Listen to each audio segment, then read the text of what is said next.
सभी को नमस्कार। आज के इस सेशन में हम साइंस से रिलेटेड 2-3 महत्वपूर्ण बिंदुओं पर चर्चा करेंगे। इसमें हम क्रम वाइज़ उनको लेंगे कि कौन-कौन से ऐसे बिंदु हैं, जो आने वाली जैसे मुख्य रूप से हमारा फ़ोकस रहेगा grade second science Sanskrit education 2024 में जो दिसंबर में प्रस्तावित है सेकंड ग्रेड साइंस की जो वैकेंसी, उस पर हम आज चर्चा करेंगे। तो आज सबसे पहले जैसा कि आज टेलीग्राम में हमने डाला था उन 4-5 बिंदुओं को, इस पर हमारी चर्चा रहेगी। महत्वपूर्ण बिंदु है साइंस के विद्यार्थियों के लिए मुख्य रूप से। तो आज का जो हमारा पहला बिंदु है, इसमें पहला बिंदु जो रहेगा सेकंड ग्रेड साइंस के अभ्यर्थी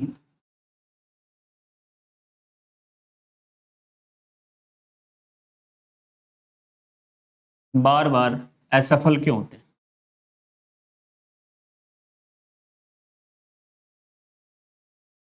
अब असफल होने के क्या कारण हैं, उन पर हम चर्चा करेंगे कि बहुत से विद्यार्थियों से कॉल पर बात होती है या काफ़ी संपर्क में भी है विद्यार्थी। पिछला भी दिया, 18 का दिया, 22 का दिया, लेकिन सर हुआ नहीं, क्या कमियाँ रहीं? इस टाइप से क्या आपको एक नई स्ट्रैटेजी अपनानी चाहिए, उस पर हम चर्चा करेंगे। इसके साथ-साथ नेक्स्ट जो बिंदु रहेगा, सेकंड ग्रेड की जो सेकंड ग्रेड संस्कृत शिक्षा विभाग है,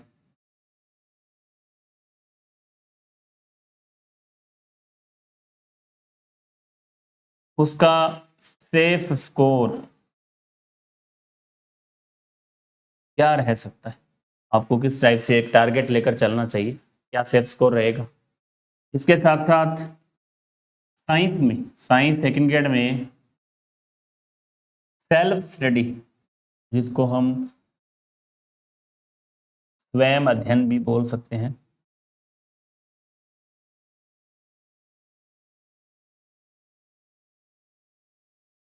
कितना महत्वपूर्ण है?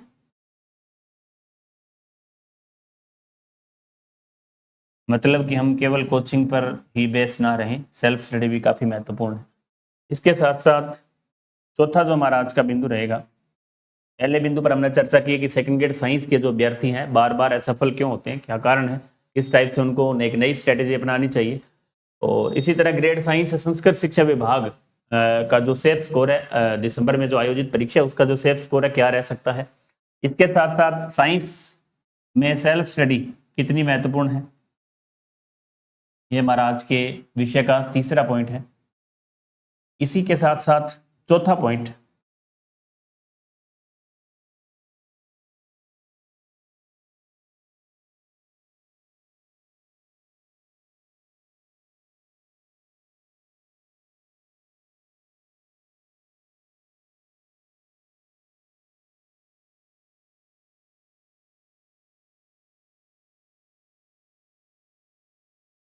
बेहतर पुस्तक सूची।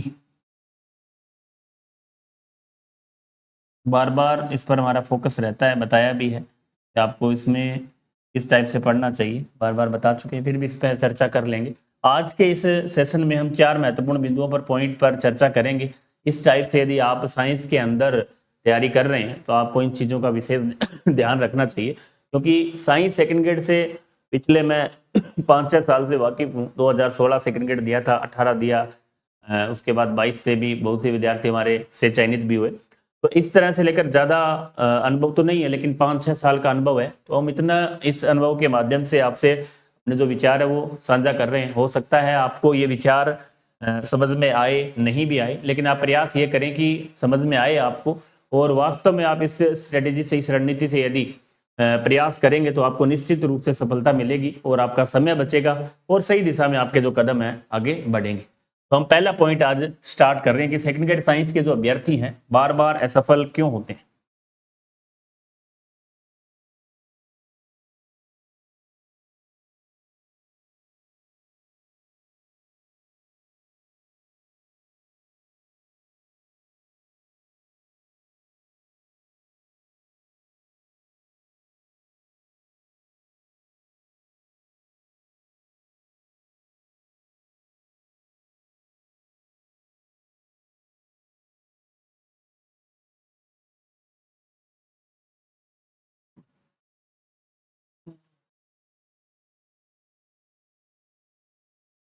पॉइंट दिखने को छोटा है लेकिन बहुत ही महत्वपूर्ण है कि वास्तव में हमारी क्या बेहतर रणनीति होनी चाहिए कि हम पहली बार में इस एग्जाम को क्रैक कर जाएं। इसका मुख्य उद्देश्य यही है कि क्या हमारी ऐसी रणनीति हो कि हम उस एग्जाम को पहली बार में क्वालिफाई कर जाएं।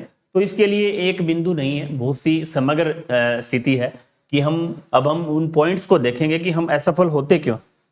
क्योंकि जब भी कोई विद्यार्थी बीएड करके तुरंत ग्रेड सेकंड की तरफ आता है, जैसे आपने 2022 में बीएड की है और आपका 23 में एग्जाम है, या अभी जो बीएड सेकंड ईयर के विद्यार्थी हैं वो साइंस सेकंड ग्रेड से तैयारी कर रहे हैं, वो कई बार ये सोच जाते हैं कि हम 3-4 महीने पढ़कर, या जो अभ्यर्थी पहले चयनित हुए क्या उनकी स्ट्रेटेजी जो उनकी रणनीति है मात्र 3-4 महीने उन्होंने पढ़ा है और उनका सिलेक्शन हुआ है, ऐसा कतई ही संभव नहीं है। आप इस चीज को दिमाग से निकाल दें। यदि आप साइंस सेकंड ग्रेड की तैयारी कर रहे हैं तो आपको कम से कम 1 साल का समय आपको चाहिए। यदि आप रेगुलर हैं तो आपकी 11वीं 12वीं बीएससी बहुत अच्छे तरीके से हुई है तो आपको कम से कम 8 से 10 महीने का समय आपको पर्याप्त है। ये कब? जब आप 11वीं 12वीं प्लस बीएससी में रेगुलर अध्ययनरत रहे हैं, 1 वीक पढ़कर नहीं, किताबें पढ़कर। वास्तव में आपने अच्छे तरीके से यदि अध्ययन किया है, आपकी पॉइंट्स अच्छे क्लियर है, बेसिक क्लियर है, कॉन्सेप्ट क्लियर है, तो आपके लिए पर्याप्त है 8 से 10 महीने। यदि आप बिल्कुल 11वीं 12वीं में मानो, मैं साइंस बैकग्राउंड की बात कर रहा हूँ, बीएससी में मानो एवरेज या एवरेज से भी डाउन, आप एवरेज रहे हैं या एवरेज से भी डाउन रहे हैं, तो ये आपके लिए थोड़ा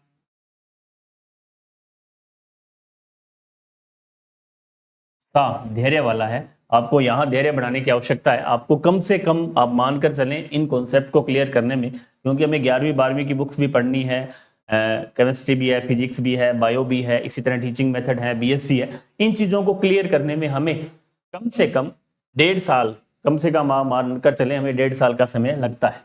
आप 1.5 नहीं 2 साल भी ले सकते हैं। इन चीज़ों को क्लियर करने में हमें इतना टाइम लगता है। लेकिन हम क्या करते हैं कि जब तक वैकेंसी नहीं है, एग्जाम नहीं है, जैसे विज्ञप्ति आती है, एक मौसमी तैयारी उसको बोल सकते हैं कि हम 6 महीने 4 महीने पढ़कर, जैसे उसे हम ये बोलें कि हथेली में सरसों उगाने का प्रयास करते हैं और 3-4 महीने पढ़ते हैं, वैकेंसी चली गई और हम भी वापस छोड़ दी पढ़ाई और वापस इधर उधर लग गए। जैसे आगे संभावना रहेगी, अब संस्कृत डिपार्टमेंट की वैकेंसी आई हुई है, तो हम क्या है जुलाई अगस्त तक हम ये सोचेंगे कि वैकेंसी आगे जाएगी, परीक्षा पता नहीं होगी नहीं होगी, पोस्टें कम है, बहुत से ऐसे सवाल आते हैं। हालांकि इन चीज़ों का आपके ऊपर कोई फर्क नहीं पड़ना चाहिए, क्योंकि हमारे पास सिलेबस पहले से आरपीएससी ने 18 का 16 से मैं 14 का 16 का 18 का ये एग्जाम मैंने देखे, तो वहाँ बिल्कुल सिलेबस क्या है, सेम है। जब से लगातार सेम है, कोई एक आधे टॉपिक में चेंज होता है, बाकी सेम रहता है, चाहे संस्कृत शिक्षा विभाग का हो चाहे RPSC second grade secondary education का हो, दोनों का सिलेबस सेम है, सारी चीजें हमें क्लियर है, बुक्स पता है, कोचिंग हम कर रहे हैं, ये आपको पता है। तो उन चीजों के बारे में सोचना व्यर्थ है, बिल्कुल टाइम खराब करने वाली बातें हैं कि हम वैकेंसी आएगी जब पढ़ेंगे। तो अब आपके पास सिलेबस है, सारी चीजें हैं, तो आप उन चीजों को क्लियर करें, पढ़ें। अब मैंने 2 श्रेणियों में मुख्य रूप से विद्यार्थियों को बांटा है, या ये विद्यार्थी होगा या ये होगा। और लगभग विद्यार्थी क्या होते हैं, नीचे वाली कैटेगरी में है, लगभग 70 से 75%, आप मानो ज्यादा है, इससे संख्या कम नहीं है, 80% तक के विद्यार्थी इसी कैटेगरी में आते हैं। 80 से भी ज्यादा हो सकती है संख्या, मैंने मिनिमम ली है, इतने विद्यार्थी इस श्रेणी में आते हैं। और इसमें वही, और मैं ये और बता दूं, निकलने वालों की संख्या भी यहाँ ज्यादा होती है। ये विद्यार्थी हार्ड वर्क करते हैं क्योंकि पहले चीजें पढ़ी नहीं होती, टाइम लगता है, डिमोलाइज भी होते हैं। और समस्या साइंस में ये भी है कि यहाँ डिमोलाइज की स्थिति में हमें कोई संभालने वाला नहीं है। जब से हमने मोर्चा संभाला है पिछली बार से, कोशिश यही रही है कि जो साइंस का विद्यार्थी है कम से कम भटके ना, और उनको उचित मार्गदर्शन मिले, उचित समाधान उस चीज का मिले, उस पर हम लगातार प्रयास कर रहे हैं। तो और इसका रिजल्ट भी हमने देखा है कि जहाँ कई बार ऐसा सोचते हैं कि पढ़ाई साइंस के लिए मुख्य, चाहे मैथ हो या विज्ञान हो, यहाँ पढ़ाई से ज्यादा इंपॉर्टेंट है आपको धैर्य और बना रहना। अब जब तक आप इस मैच, आप जैसे आईपीएल वगैरह भी चल रहे हैं तो आप मैच भी देखते होंगे कि बना रहना बहुत जरूरी है। यदि आप पिच पर रहेंगे, बने रहेंगे तो स्कोर बन जाएगा। ये बहुत कम मौका होता है कि आप पिच पर बने रहें और स्कोर आपका अर्जित ना हो, बहुत मुश्किल, बहुत कम टाइम मिलता है ऐसा आपको यदि आप खड़े रहेंगे पिच पर और सही तरीके से शुरू से बैटिंग करेंगे तो आपको लाइन आपकी जो ऊपर अतिरिक्त जो प्रेशर है वो नहीं आएगा और आप पहले के ओवर में स्लो खेलेंगे और लास्ट में आके आप छक्के चौके मारने का प्रयास करें। कई बार तो लग जाते हैं, कई बार नहीं लग पाते, जैसा राजस्थान रॉयल के साथ हुआ है। ऐसी कंडीशन हमारे साथ भी हो सकती है। तो आप उन चीजों को अपने व्यवहारिक जीवन में ला सकते हैं कि आपको इन चीजों के लिए रेगुलर पढ़ना होगा। 11वीं 12वीं और बीएससी के जो बुक्स हैं वो हमने बहुत अच्छी तरीके से आपको बता रखी है। इसमें हम अभ्यर्थी बार बार असफल क्यों होते हैं, वो ये सोच रहे हैं कि हम 8-10 महीने पढ़कर इस एग्जाम को पास कर लेंगे। कौन? ये जो अभ्यर्थी। ऐसा संभव नहीं है। ये केवल उन 5-7% विद्यार्थियों के लिए है जो शुरू से ब्रिलियंट है और जिनके कॉन्सेप्ट क्लियर हैं, शुरू से 11वीं 12वीं में अच्छे से पढ़ा है, बीएससी में अच्छे से पढ़ा है, उनके लिए थोड़ा सा इजी है। हालांकि ये नहीं कह रहा, मैं फिर भी कह रहा हूं ये विद्यार्थी ज्यादा लगते हैं उनकी तुलना में, क्योंकि वो विद्यार्थी तो अन्य क्षेत्र में भी जाते हैं। जरूरी नहीं है वो सेकंड ग्रेड में आए, वो फर्स्ट ग्रेड में, कॉलेज लेक्चरर में, आरएस में, आईएएस में भी चले जाते हैं। ये जो विद्यार्थी इनके लिए क्या है, रीट और सेकंड ग्रेड या बाद में फर्स्ट ग्रेड, ऐसी स्थिति इनमें रहती है। तो आप अच्छे से रेगुलरिटी आप बनाए रखें। वैकेंसी का इंतजार कभी भी नहीं करना है हमें। आपके पास सिलेबस है, आपका टारगेट यदि पहले से डिसाइड है, लक्ष्य आपने तय कर रखा है, तो आपको वैकेंसी आएगी, हर हाल में आएगी। कब 2 महीने, 4 महीने, 6 महीने लेट हो सकती है, लेकिन हम उसका इंतजार करते रहे, एक दिन वो आ जाएगी। आने के बाद हम क्या कर लेंगे, हमारा तो सिलेबस ही कवर नहीं होगा। अब वैकेंसी आई हुई है, अब इसमें हम तो क्या है कि एक नया बहाना ढूंढते हैं। जैसे वैकेंसी नहीं आई, अब संस्कृत डिपार्टमेंट, अब तो उसका इंतजार नहीं है, अब हम सेकेंडरी एजुकेशन का इंतजार कर रहे हैं कि वो वैकेंसी कब आएगी। अरे तो वो आ जाएगी, सिलेबस सेम है, आप इस बहाने से उसकी तैयारी कर सकते हैं। आपके पास सिलेबस सारा कुछ सेम है, वो दोनों सिलेबस सेम रहने वाले, तो आप उसका इंतजार क्यों कर रहे हैं? आप उस बहाने, आपको लग रहा है कि नहीं, हालांकि 47 पोस्ट से बहुत है आपके लिए, आपको इतना सोचने की समस्या नहीं आनी चाहिए, नहीं सोचना चाहिए, आप उसको आराम से कवर कर सकते हैं। लेकिन आपको फिर भी है तो आप उस बहाने से कम सिलेबस तो निकालेंगे। भाई हमारा एग्जाम है दिसंबर में, आप 1 बार 2 बार 3 बार पढ़ लेंगे तो वो चीजें आसान हो जाएंगी।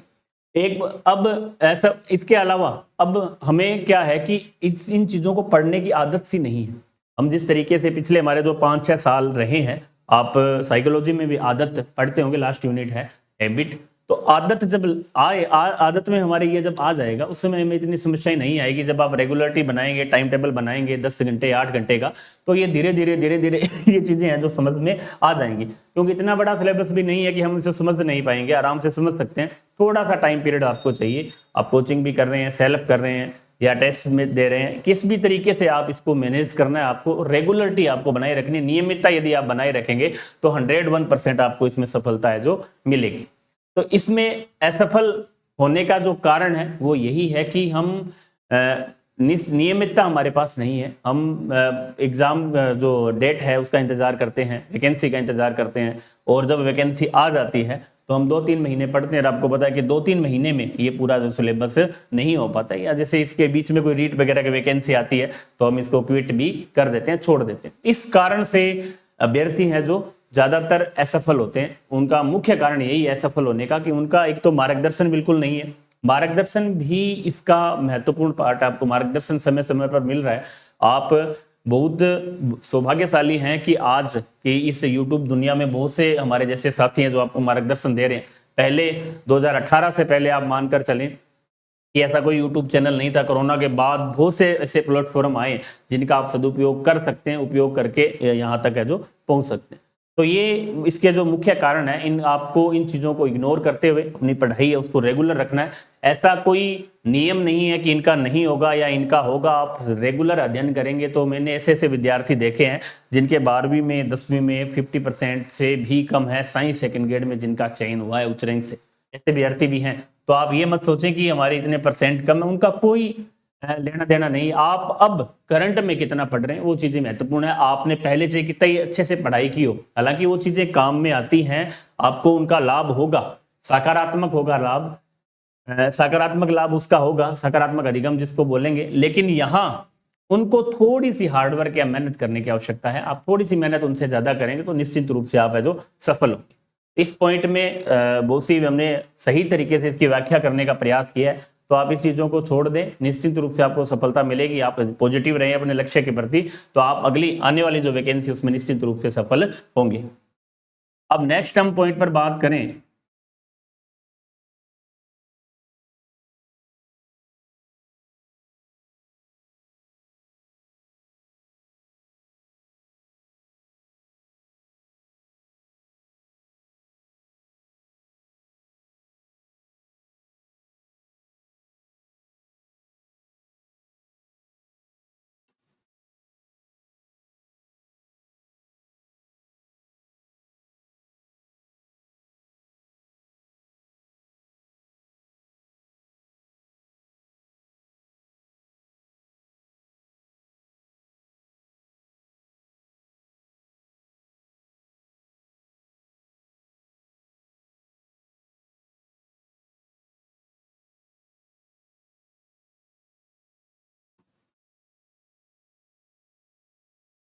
नेक्स्ट हमारा पॉइंट है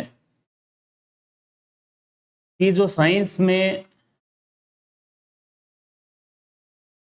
विषय की हम बात करें कि 3-4 विषय हैं, तो जहां तक हमारा अनुमान है कि आप यदि 2-3 विषय को, जैसे 4 विषय हैं, आप 2 विषय पर यदि अच्छे से फोकस करते हैं, कौन सा विषय महत्वपूर्ण है, इस टाइप से हमारा जो पॉइंट है, कौन सा विषय महत्वपूर्ण है।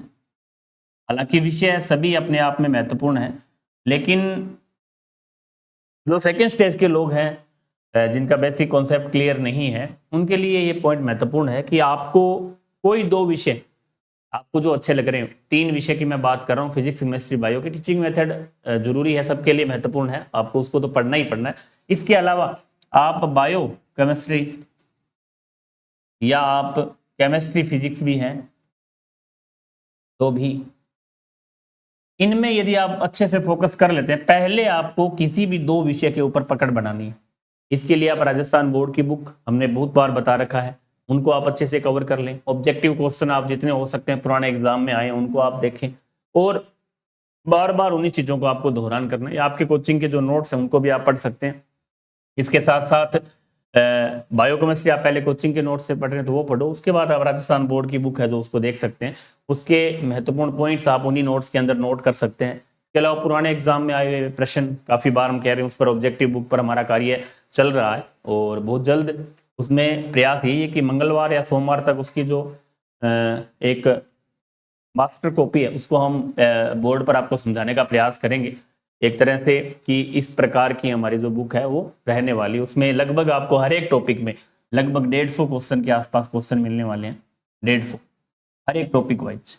जैसे प्लांट फिजियोलॉजी में आपको 150, प्लांट एक्सोनोमी में आपको 150, इसी तरह आपको जेनेटिक्स के अंदर 100 के आसपास प्रश्न, जितने भी महत्वपूर्ण प्रश्न हैं उनको हमने तैयार किया है, उनकी उचित व्याख्या, जिन प्रश्नों में हमें लग रहा है इनकी व्याख्या की जरूरत है उनमें वहां व्याख्या भी दी गई है, उत्तर कुंजी है। तो आप उस पुस्तक के माध्यम से ऑब्जेक्टिव जो आपकी अप्रोच है वो बिल्कुल शून्य हो जाएगी। इसके अलावा आपको ऑब्जेक्टिव के रूप में कहीं से भी कुछ भी पढ़ने की आवश्यकता आपको नहीं रहेगी, चाहे आप दुनिया में कोई भी एग्जाम, सेकंड ग्रेड हो, स्कूल लेक्चरर बायोलॉजी हो, जो टॉपिक हमारे सिलेबस के अंदर है, लैब असिस्टेंट हो, जो भी वैकेंसीज है उनके लिए आपके लिए काफी महत्वपूर्ण बुक रहने वाली है। Syllabus according to second grade science उस पर निर्धारित रहेगी, तो आप उससे संबंधित, उसके बाद हम केमिस्ट्री पर भी कार्य कर रहे हैं, केमिस्ट्री की भी धीरे धीरे आगे आपको देखने को मिलेगी। तो इसमें ऑब्जेक्टिव मेथड बहुत महत्वपूर्ण है, क्योंकि कई बार कुछ टॉपिक हमें समझ में नहीं आते हैं, उनके लिए आप यदि ऑब्जेक्टिव व्याख्या पहले देख लें कि ऑब्जेक्टिव प्रश्न हल कर लें, जैसे हम सवाल है, कवक है, इस टाइप के जब टॉपिक पढ़ते हैं तो बोरिंग से टॉपिक है, थोड़े हार्ड भी है, वहां हम उनके प्रश्न पहले देख लें कि यहाँ से प्रश्न किस प्रकार के पूछे जा रहे हैं, तो उस हिसाब से आप उसकी जो सब्जेक्टिव व्याख्या देख सकते हैं। तो आपके लिए ये कौन सा विषय महत्वपूर्ण है, इसमें आपको बायो और केमिस्ट्री को बहुत अच्छे तरीके से करना है। उसके बाद आप तीसरे ऑप्शन के रूप में फिजिक्स ले सकते हैं। बाकी जो बिल्कुल शून्य से अपनी तैयारी स्टार्ट कर रहे हैं उनको पहले बायो और केमिस्ट्री को ही अच्छे तरीके से करना है, और वहां हो सके तो केमिस्ट्री को बहुत ज़्यादा अच्छे तरीके से आपको करना होगा, क्योंकि ये एक बहुत बड़ा स्कोरिंग सब्जेक्ट है जहां सबसे ज़्यादा प्रश्न आपके सही होने की संभावना है। और आप यदि थोड़ी सी मेहनत इस पर करते हैं, एनसीईआरटी बेस भी इसको पढ़ेंगे, तो भी आपको निश्चित रूप से सफलता है जो मिलेगी। इसके साथ साथ 2 विषय पर हमने चर्चा कर ली कि किस प्रकार के जो 2 विषय हैं वो आपके लिए महत्वपूर्ण रहने वाले हैं। तीसरा पॉइंट है, हम सेफ स्कोर पर चर्चा कर लेते हैं।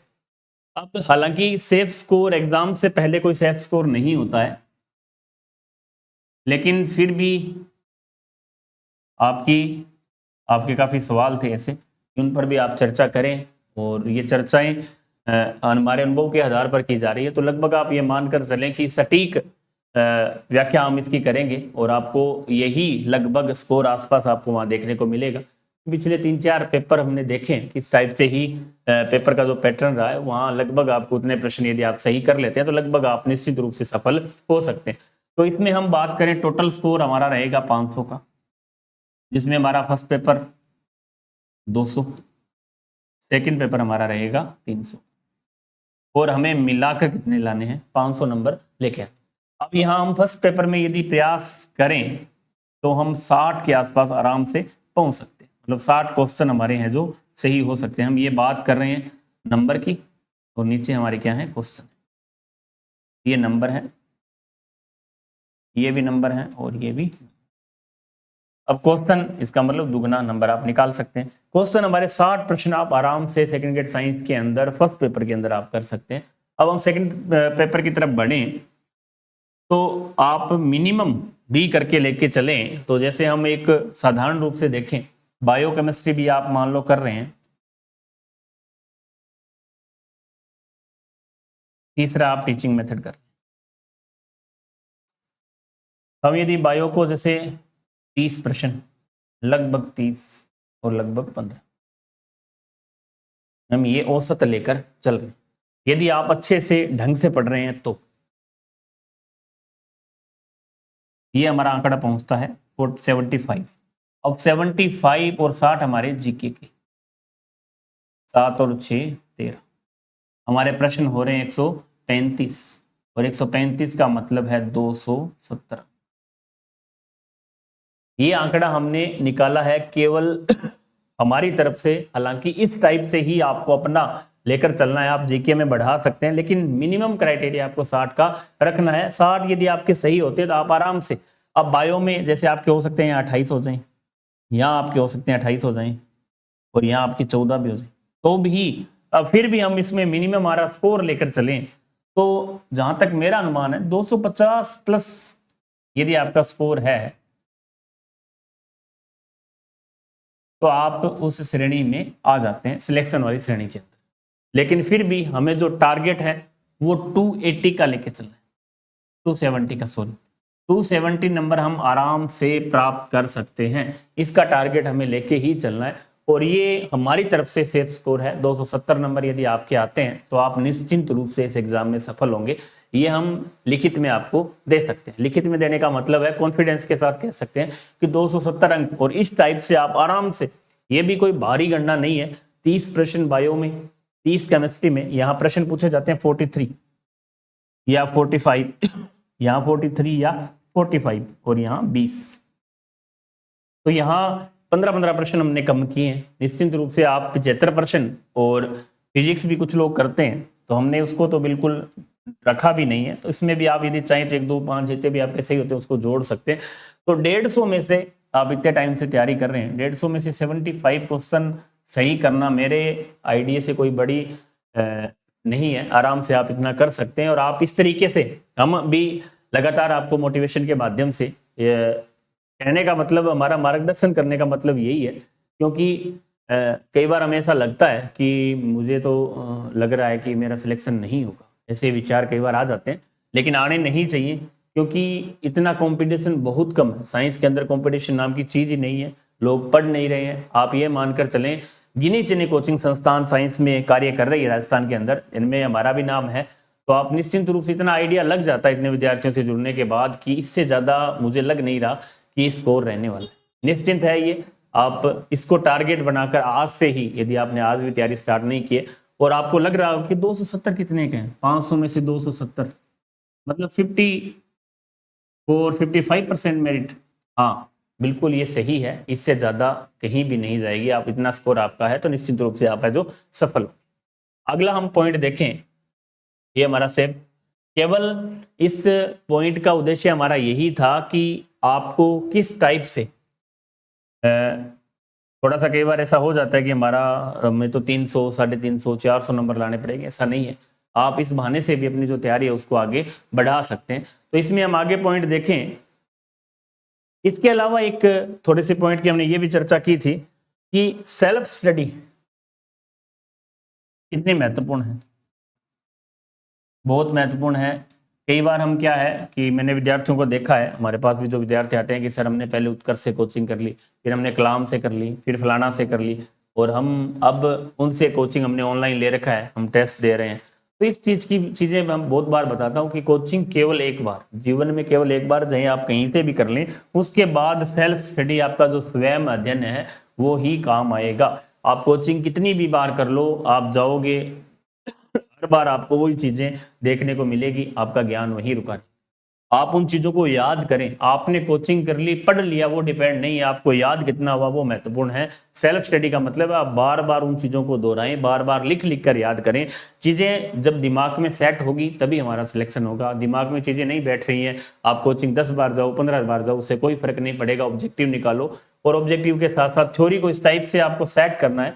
इतना बहुत ज्यादा पढ़ने की आवश्यकता नहीं रहती है। आप केवल वहां हमें 4 ऑप्शन प्रश्न मिलते हैं, आपको केवल वहां एक टिक करना होता है, और टिक आप आसानी से ऑप्शन देखकर कर सकते हैं।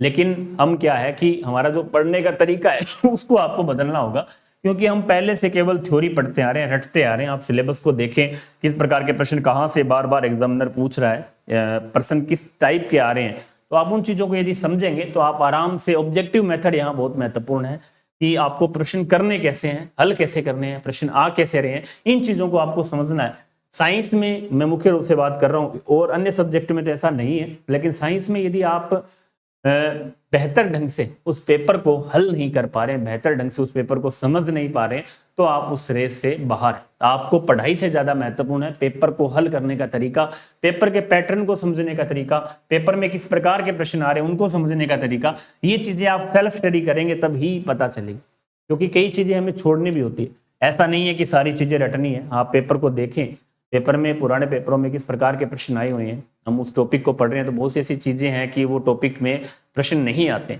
आप उनको ही बार बार पढ़ रहे हैं। तो आप जब देखेंगे कि बार बार, अब इकोलॉजी जब हम पढ़ते हैं, हमें पता है IUCN हर एक एग्जाम में पूछा गया है। रेड डाटा बुक कौन प्रकाशित करता है? IUCN है।